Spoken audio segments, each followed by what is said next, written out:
मीरा गांव की भूतनी। बहुत साल पहले गहरे जंगलों के बीच एक छोटा सा प्राचीन गांव था। नाम था कुलधरा। यहाँ के लोग कहते थे कि रात होते ही अजीब आवाजें सुनाई देती थीं।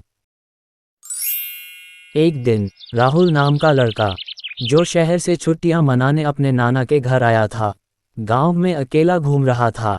उसकी उम्र 20 साल थी। तभी उसकी कुछ गांव वालों से मुलाकात हुई। बात करते करते सूरज ढलने लगा। गांव वालों के साथ बैठकर बातें कर रहा था। गांव वालों ने उसे गांव की बातें बतानी शुरू की। राहुल भी गांव वालों को अपनी मांगकार, अपने शहरी जीवन की कहानी सुना रहा था। सभी जल्दी जल्दी भागने लगे। राहुल ने पूछा, भाग क्यों रहे हो? गांव वालों ने कहा, शाम होते ही मीरा पूरे गांव में घूमती है। राहुल नया आया था। उसने पूछा, मीरा कौन है? एक गांव वाले ने डरते हुए कहा, भूत है मीरा। राहुल डर गया, पर उसकी जिज्ञासा जगी। उसने घर जाने लगा। उसने नानाजी से पूछा, गांव वालों की बात सच है? नानाजी ने सोचा, राहुल शहरी लड़का है, डर जाएगा। लेकिन राहुल ने जिद पकड़ ली। आखिरकार नानाजी ने बताया, बहुत साल पहले इसी गांव में मीरा नाम की लड़की रहती थी। बहुत शांत स्वभाव की लड़की थी। गांव में सबकी मदद करती थी। एक दिन वह बाजार गई थी सामान लेने। बाजार से लौटते समय किसी ने उस पर चोरी का इल्जाम लगा दिया। मीरा ने मना किया, पर किसी ने सुनी नहीं। उसने रोने लगा। लोगों ने उसे इतना पीटा कि वह मर गई। उसकी आत्मा अब जंगल में रहती है। जो भी शाम के बाद जंगल जाता है, मीरा उसे मार देती है। रात को उसकी हंसी सुनाई देती है।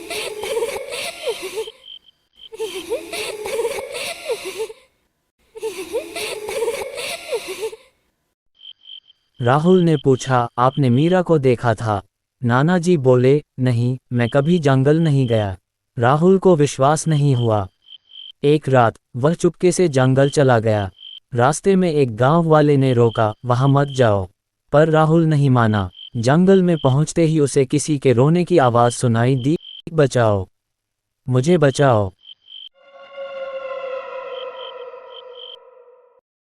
एक लड़की पेड़ के नीचे खड़ी थी, पैर जमीन से ऊपर।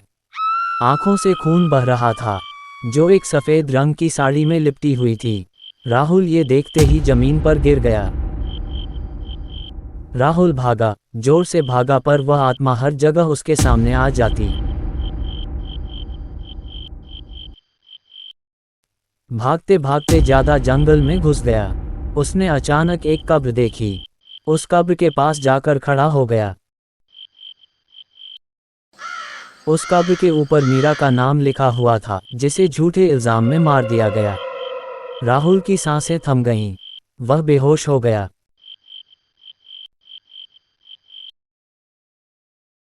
सुबह नानाजी और गांव वालों ने उसे बुखार में पाया।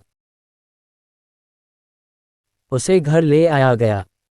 ठीक होने पर राहुल ने कसम खाई, कभी जंगल नहीं जाऊंगा।